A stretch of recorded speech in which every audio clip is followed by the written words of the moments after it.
What's good, everybody? This is Dev the Coolest. And this is Ray Bay. And this is JB. And this is SlickTalk. Hey. With a hashtag. Don't forget that hashtag. Don't forget the hashtag. So today, I think we should talk about the church and our experiences with the church. Really? Okay. I think a lot of people can connect to that, and I would love to hear your opinions on it as well. Okay. So pretty much the church and like religion in general. Exactly. Okay. Yeah. Okay, I'm for that. Sure. I'm going to have to keep my mouth a little bit clean today then. We're talking about church. Got to keep it together. All right. That sounds good to me. Yeah, I'm down. So with me, with the church, I actually come from a family that is highly religious on both sides, on my mom's side and my dad's side.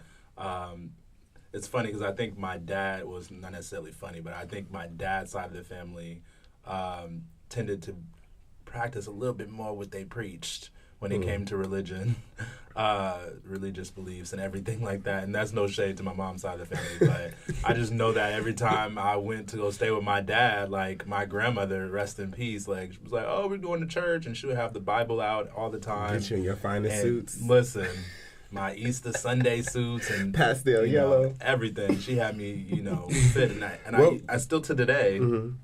Consider I still today consider Evergreen Baptist Church. Come on, Evergreen. In San Francisco. Shout out to Evergreen Baptist Church. Oh, I know where by 3rd Street. Absolutely. Yes. So that's my grandmother's church. Okay. But I still consider that kind of like a church home. But nice. Yeah, going back to what I was saying, like literally it was way more evident when I went to go stay with my dad and was around my grandmother. It was kind of like in my face and always around. And even my dad would take me and the family to go on Sundays and, listen to Christian music and, gospel music. I never knew. What's your favorite song? To be honest with you, when's the last time you had listened to a gospel song, John? No, but my all-time favorite gospel song, since we just directed to gospel songs. Sorry, you just made me think of it. I thought of Kirk Franklin when you said that. Oh, come on, Kirk. No. You got plastic surgery. My one is... leave Kirk alone. Okay. The Clark Sisters. Yes. Okay. What's the song called? It's your favorite, but you don't know the name. I know, right? It's been so long. You're that person. And Deborah just put me on the spot. Okay, sorry. Go. We'll come back to it later. I'm going to come back to that. Right. But yeah, so at those times growing up, I felt like I essentially had to be involved in religion and the church because my family surrounding me was always involved in it.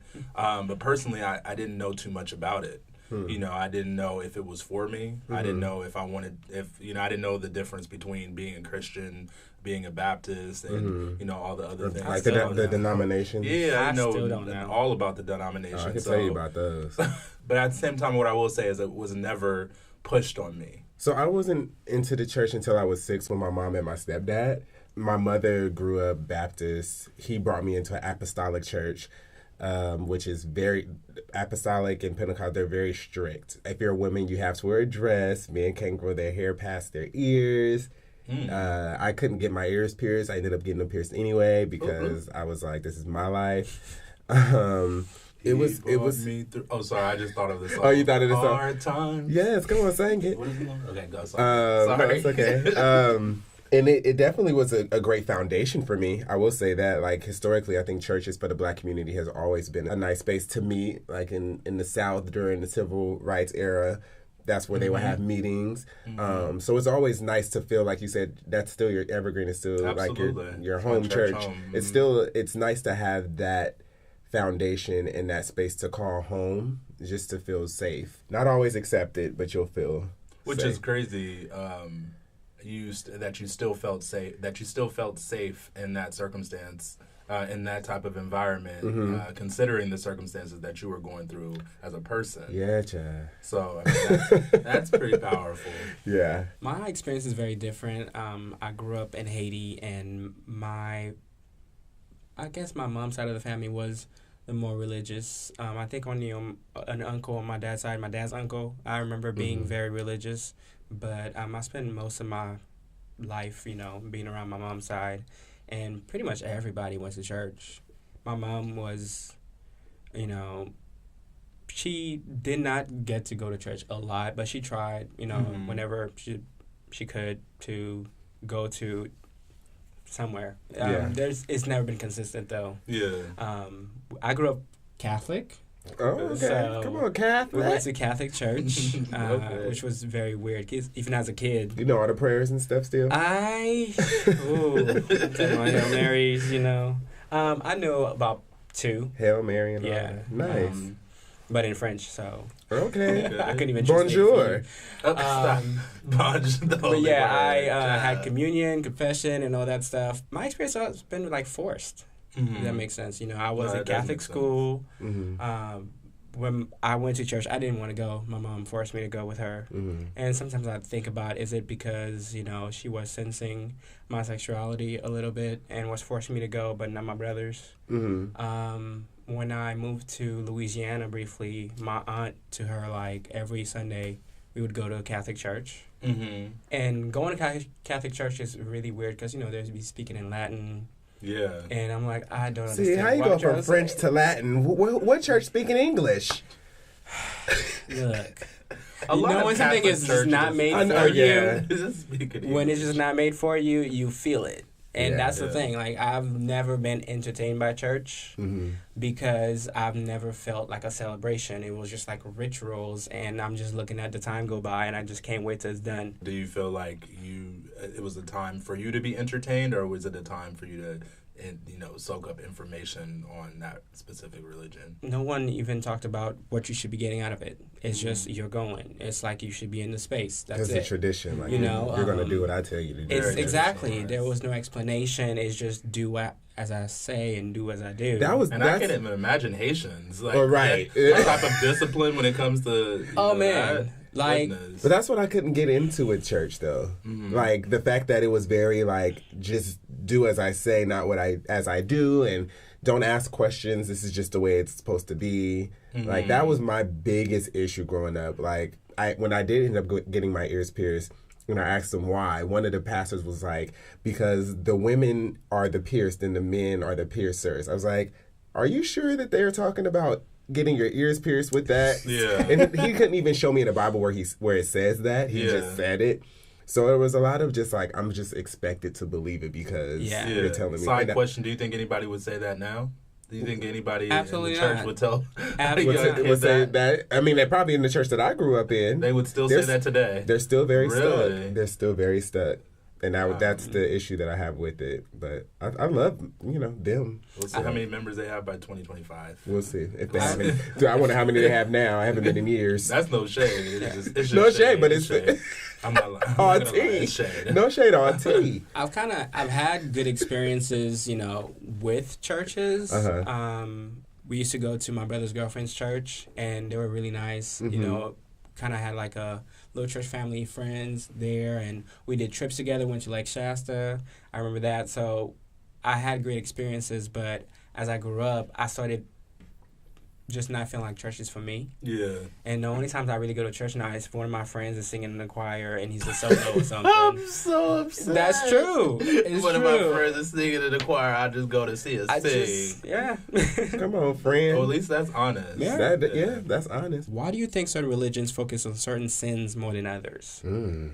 That's a good one. Because they don't want their sin to be highlighted. Oh, Ooh. Blue petite. wow. They would prefer to negate or dumb down the sin that they're facing or that they're dealing with the most and point the finger at someone else. It's always easier to point the finger. Absolutely. So I'm getting into heaven, although I'm sleeping around with other women. Yeah. But you going to hell because you like men. You could be faithful. You can be super faithful to that man, to that one person. You could also just be. You could be a virgin. But the fact that you like men is so much of a worse sin than me sleeping around with all these other women. Yeah. While I have a wife and kids at home. You know what I'm saying? Like they just want to. In my experience, they just want to negate or take it even deeper, like in the a lot in the Catholic Church. And again, this is no shade, but shade. As they're not even sleeping outside of their marriage with women; they're sleeping outside of marriage the little little boys. Oh my God! So it's like, I mean, it's reality. Like it happens. I'm not like throwing anything underneath the bus or any religion underneath the bus, but I mean that's I mean it's been proven noted. That. It's been everywhere, and it's definitely unfortunate. But to answer that question, I believe, like Devery said, it's easier to point the finger at another sin, when you're doing something you don't want yours highlighted. But you always need to remember that when you're pointing one finger at something, 4 are pointing back at you. You know what I'm saying? So is it 4 or 3? I'm pointing now. I said it's 4. Come on, bend the thumb back. I definitely agree with you guys. It's patriarchy, When you have a whole bunch of men leading the church and they're telling you that the sins of the gays and the sins of the women are more severe than the ones that they're doing. Oppressed people love to oppress people. Yeah. And if they can find any way to do it, they will. And I hope that one day we can cover this topic again with someone that truly believes in those ideals, in the church, just to get their personal opinions. Because I'm thinking in my head right now, reasons, watching YouTube and different discussions that people in the church have had for highlighting certain sins in religion. I think the underlying truth is that, some people are like, oh, well, I just think that they're scared that we're not, as a African-American community that is heavily, religious, that if everybody is gay or if everybody's practicing homosexuality, that we won't populate. My dad when I came out to him, he was scared that I wasn't going to have kids. Yeah. So that's just a common misconception. Obviously now he's a little bit more educated and he understands, but when you're stuck in a certain way for so long, you just believe what's given to you without knowing facts. So let's let it be known that's not the case. Yeah. But it's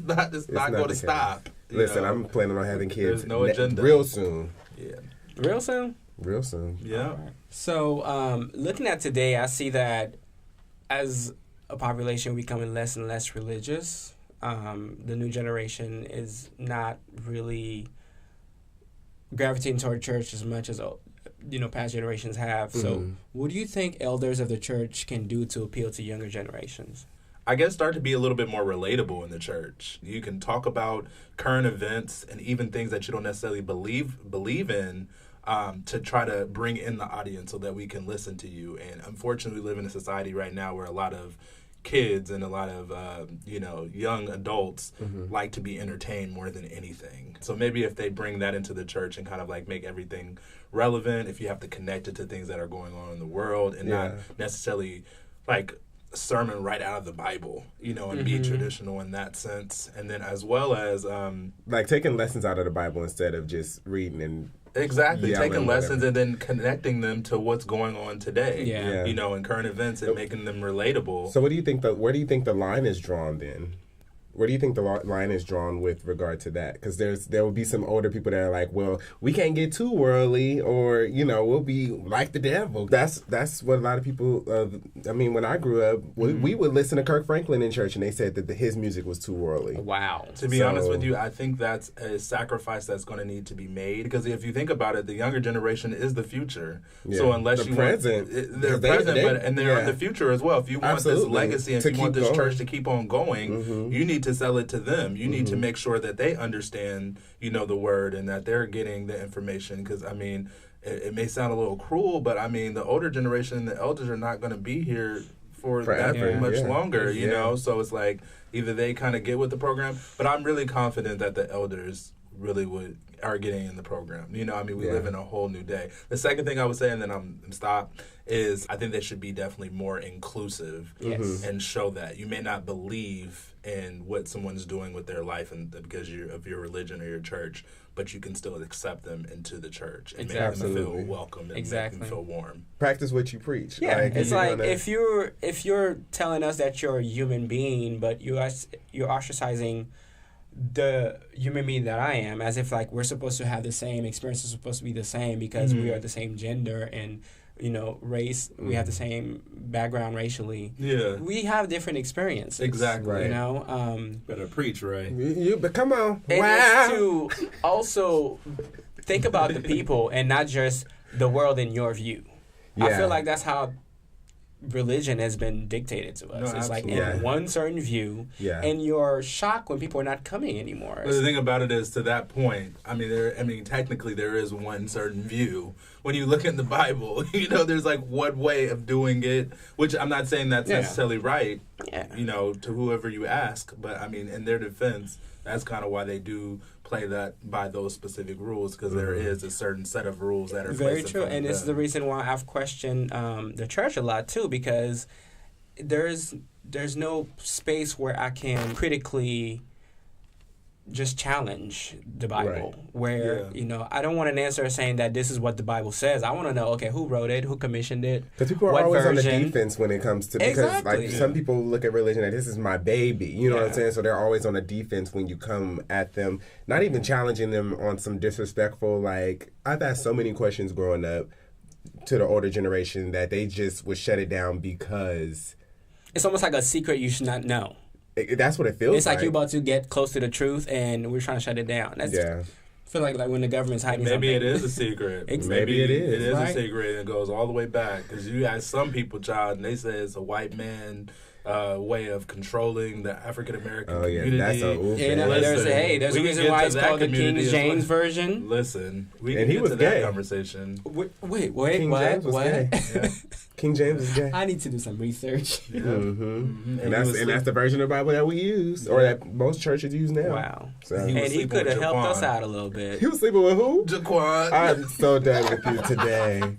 Not Jaquan. Okay, now not you the wanna make deacon. it There wasn't He Jaquan in was the sleeping Bible. with the deacon. There was no Jaquan in the Bible. In chapter verse. The evangelicals are 8 going to come something. for us. This is He ridiculous. said Jaquan, y'all. I thought there was a Jaquan. Oh no, that was from one of those black books. Yeah. I'm so the coldest winter ever. I don't know. What Okay, I'm elders sorry. could do is really meet us halfway. Don't Yes. just assume that you know everything about religion Mm-hmm. and faith. Don't just assume that this is the way of life that everybody should be following. Mm-hmm. Be open to other identities. Be open to other faiths. Mm-hmm. Show that you are like just a holy person Mm-hmm. Oops, as you try to portray. Yeah. Don't just, oh, this is the way and y'all are going to hell. Just lead with love. Exactly. Man, I don't know how I could That's say, what I've been thinking, I could yeah. say That's better, just you all know, of just and not lead out with of fear. love. Unconditional Because a pure lot of- love. Mm-hmm. A lot of people in the church that are heading the church are leading out of fear. Yeah. Mm-hmm. And And whatever fear that may be. fear of anything other than what they know. Fear of the unknown. Of the unknown. That's what it is. Fear of the unknown. Mm-hmm. So, Yeah. I love that. Lead with love. Absolutely. Can we just say that? Like, that's hashtag lead with love. Ooh, I like that. I'm going to have to use that. You can't say, I'm trademarking that. Ooh, blue See? pits. You can't Y'all use not a about to hashtag. steal from me. Y'all not about to steal from me no more. And stealing We talk is a about sin. So- Stealing is a sin. Stealing is, that's one of the 10 deadly sins. Now that we had this whole discussion about, your history with the 10 deadly sins, 10 with the commandments. church sorry. and religion, I want to know, what is your faith process today, or like your faith base today? So I look at myself now as a spiritual person more than anything else. I recognize what God is for me. I recognize that, going back to leading with love, that it's so long as my intentions are coming from a pure place and that I'm leading with love, then everything's gonna be okay. Everything we is already good. stole it, Justin. So We stole it. Sorry. Listen, no, everybody can have it as long as they just practice what practice they what you say. preach. Yeah, As long as you exactly. practice it, As what long you as you're preach. practicing that you're leading with love, it's all good. Everybody can Absolutely. have that. And I always have to check myself, because sometimes I don't be leading with love. I be leading with some other stuff. But we're not perfect. I know, of but course. you know, Human. I don't knock religion at all. I haven't been to church in years, but I know that I have a relationship with God, and God has always been with me, always is with me now, and will continue to be with me. And that won't ever change. Ever. I still feel the prayers of my grandmother. Rest her soul. I love her. Listen, Helen. And people are still praying for you. Absolutely. People are still praying for you. We're all praying for each other. Exactly.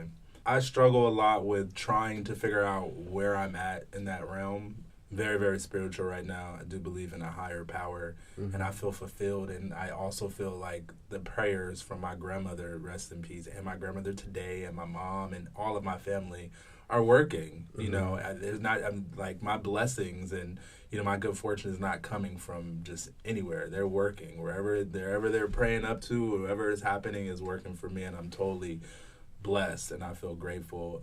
But I definitely need to take a moment and do my research and find out and kind of backtrack and say, wait a minute, this was presented to me this way. I didn't understand it this way. So let me backtrack and get more information and kind of decipher on where I want to go with this, because I don't want to just cancel out religion altogether. But at the same time, I'm not a follower. So you're not just going to give me something and have me just say and expect to be like, oh, okay, so this is what it is. And this is what I'm doing. So it's kind of my fault that I've kind of waited this long as at age right now to get more information, but I was distracted, and it's never too late to get more information.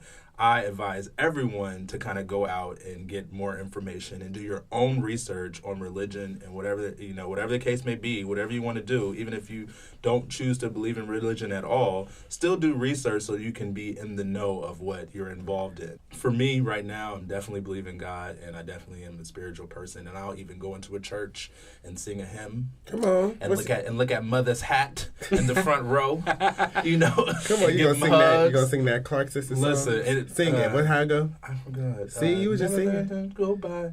Oh, he went. No, and I'm talking about he went to die. Yeah. We have another word. Jesus Christ. Child, listen, Sister Act. We ain't been to church in years and forgot the words. But I feel. But listen, this is the thing. But I do want to say that I stop. I do be feeling real good in the church. Oh, absolutely! It's a good feeling when the pastor is speaking a good word and I can relate to it. Coming from a place of love, I start getting chills. Just want to jump up. I'm like, I stand up, I start getting tears in my eyes. I'm like, this is what I'm talking about. Start rolling on the ground, running up and down the aisle. And then I leave the church and go commit sin. Damn. Okay. Just took us out there and dropped us. Damn. He said, in the church. I can't. Not in the church. I said, I leave the church. You tried it. What, the parking lot? Dang. The pews. What is it, pews? The pews. I'm not going to get into that. Oop, bloop. Y'all not getting into heaven. I'm still going to heaven. Listen. I'm just fine. Cold up there. Y'all totally getting to heaven. Y'all totally getting to heaven.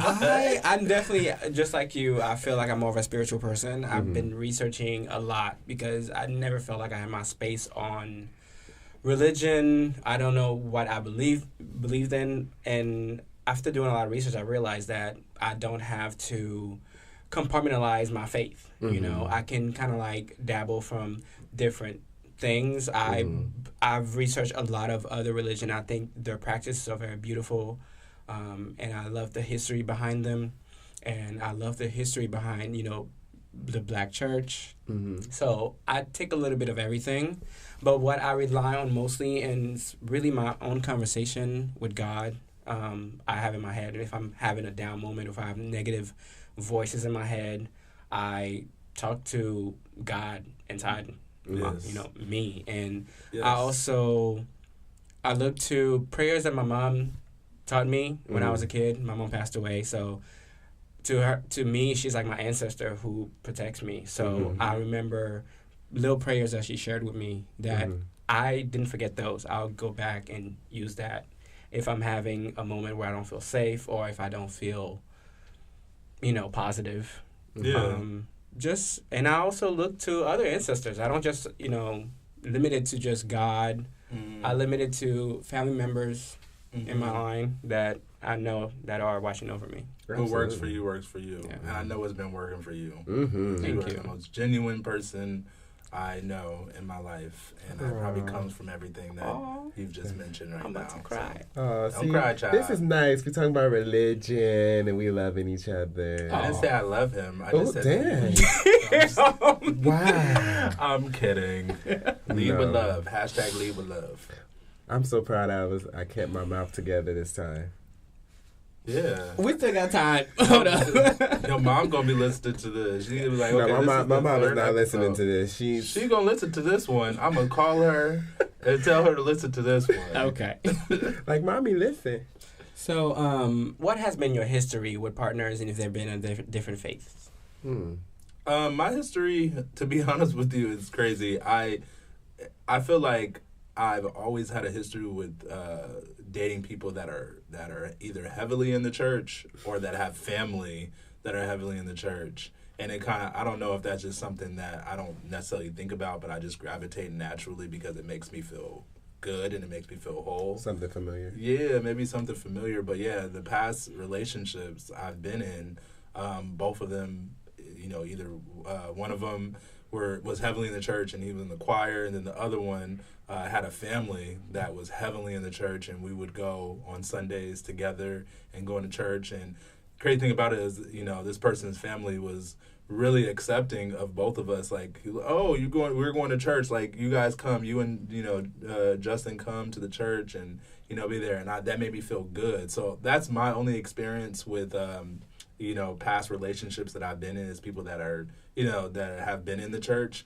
But I definitely am not opposed to like people that are of different faith or that don't have faith at all. Because I think it's your prerogative, If you're an atheist, I personally would still date an atheist. I just accept a person for who they are, and if their intentions are good, and if their heart is good, and if they're leading their life with love. So that's it. I would definitely date somebody of a Muslim belief, or somebody that's Catholic or Pentecostal or whatever. Pentecostal. Child, listen, one of those. It's all confusing. It all comes together. That's what I'm saying. I don't know, and just side note, you have to really think about religion and how it kind of like separates us. Very true. Like different religions like literally put us in a box. It's like race. Yeah, it's so crazy when we all believe in one God. I know, we all believe in names. one God, so why does it need to be separate? One thing I want to say, I keep saying him, but I don't really believe that God has a gender. Think he's a black woman? I would love for black. Look, if I get to the other side of heaven and God is a black woman, I am literally gonna just celebrate. Because it makes so much sense. It's gonna be a shining light. It just makes so much sense. Well, yeah, and but to your point, I agree with you though with regard to saying him. That's why I didn't. It's a bad habit. Well, because we're giving a spiritual being physical attributes. Yeah, you know what I'm saying. But that happens. That happens because our minds can't conceive or conceptualize what. A spiritual being is. True. What they look like, who they are. Yeah. If they're a who. And it's easy to say him. Yeah. It's easy to say him.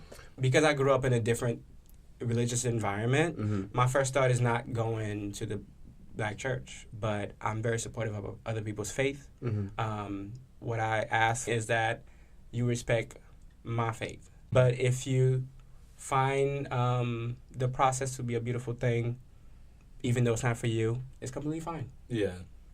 But I think that's a great point. I think the conversation changed a little bit when it comes to children. Yeah. When that comes along, I think it gets real. Like, you're okay not dating somebody of the same faith, but when the kids come around, you're like, wait, I didn't really want my kid to be learning this stuff from you. Yeah. As far as dating, I agree with both of you guys. Dating, I can date someone that doesn't align with me. I wouldn't say spiritually, but that doesn't have the same religious background as I have. Because we can probably still learn a lot from each other. Yeah. But when it comes to having kids, that's a whole nother. I'm gonna let my child figure it out for themselves. Here go a Bible. Here go a Quran. Here go the Buddha Bible. Whatever their Hindu Bible. Just let them figure it out for themselves. So when it comes to my children, if I do end up getting with someone that doesn't align with me spiritually, we'll have to let the child figure that out. At the base of every religion is right and wrong. So I think that's what the focus would have to be with raising the child, right versus wrong. This is right, this is wrong. You don't treat people this way, you treat people kindly. This is wrong. You don't beat people for not agreeing with you or something. You know what I'm saying? So at the base of it, that's what it would have to be for the kids. But as far as dating, just be a good person. Just be a good person. Just lead with love. Yes, hashtag lead with love. LWL. Right. LWL. Lead with love. Oh, God, I'm slow. Come on, tired. The jet lag. But anyway, okay. Well, I like that conversation. That was important. A great conversation. For us to talk that was about. important for me to ask because I didn't have the religious background that a lot of people have. Exactly. Yeah. I feel like an alien out here. Well, I feel like an alien. Thank y'all for listening. If y'all have any feedback with regard to religion or want to share your experience, please leave a comment. Send us an email. Whatever. We would love to converse with you. Anyway, Once again, thank you for tuning in. This is Dev the Coolest. This is Ray Bay. And this is JB. And this is Slick Talk. Hey, we'll see y'all soon, y'all. Slick Talk. With a hashtag. Yeah.